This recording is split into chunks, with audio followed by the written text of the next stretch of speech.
sudah mulai persiapan untuk bertani ke depannya. Nah, pada saat itu keluarga akan berkumpul merayakan Imlek ini. Jadi kalau dari segi adat istiadat, ya boleh dikatakan ini adalah suatu momen budaya di mana orang-orang berkumpul untuk merayakan tahun baru.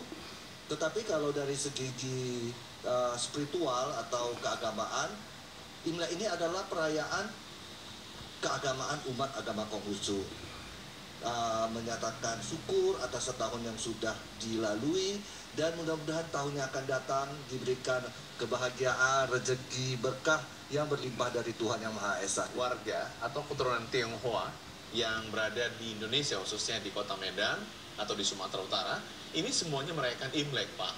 Secara umum ya, kalau pada dasarnya hampir semua etnis Tionghoa itu merayakan Imlek, walaupun tidak semua etnis Tionghoa itu beragama Konghucu, ada yang beragama yang lain-lain, tetapi selain suatu kegiatan keagamaan juga perayaan budaya, tentu etnis Tionghoa yang manapun juga ikut merayakan. Malah sebenarnya sekarang ini acara Imlek itu merupakan perayaan secara internasional.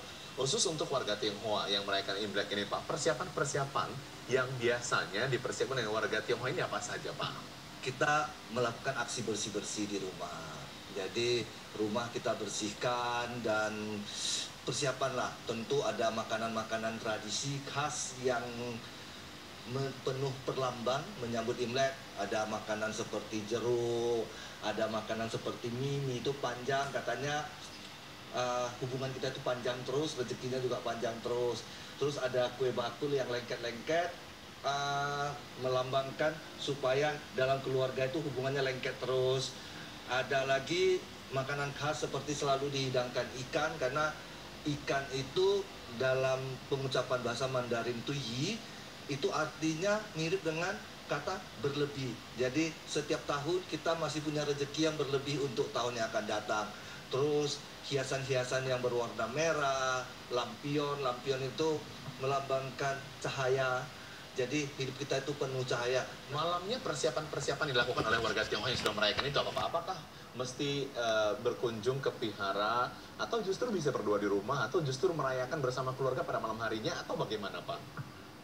Tradisi utama hampir seluruh etnis Tionghoa adalah pada satu hari menjelang Imlek itu adalah yang disebut dengan kita ada acara makan bersama. Seluruh anggota keluarga akan berkumpul pada malam hari, akan berkumpul di satu meja makan untuk makan bersama.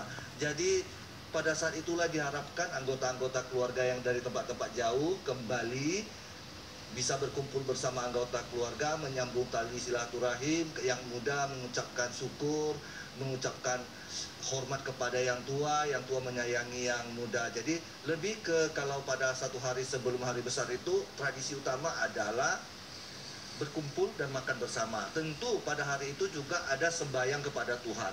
Untuk saling mengunjungi satu dengan yang lain itu masih ada tidak, Pak? Atau hanya cukup untuk keluarga besar saja? Ataukah masih ada kekerabatan antara satu warga Tionghoa dengan warga Tionghoa lainnya, atau dengan satu saudara yang lainnya, begitu, Pak? Ya, secara umum yang utama dan terutama adalah mengunjungi anggota keluarga, khususnya yang lebih senior dari kita.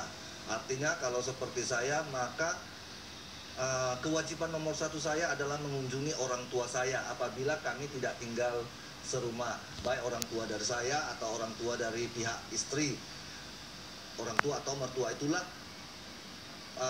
kewajiban nomor satu. Kedua, kita akan mengunjungi saudara-saudara yang lebih tua dari kita, paman, bibi, abang, kakak, dan selanjutnya tentu kita tidak salah adalah kita mengunjungi kawan-kawan kita yang lain, atau kita bisa membuka pintu rumah kita sebesar-besarnya, kita mengundang sanak saudara, kawan-kawan yang lain, malah juga dari non etnis Tionghoa untuk berkunjung, untuk mari kita sama-sama merayakan tahun baru Imlek ini.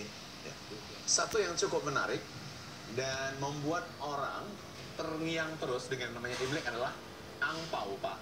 Nah, angpau ini, Pak, disediakan untuk siapa saja, Pak, yang boleh menerima ini, Pak? Dan yang biasa memberikan angpau ini siapa, Pak?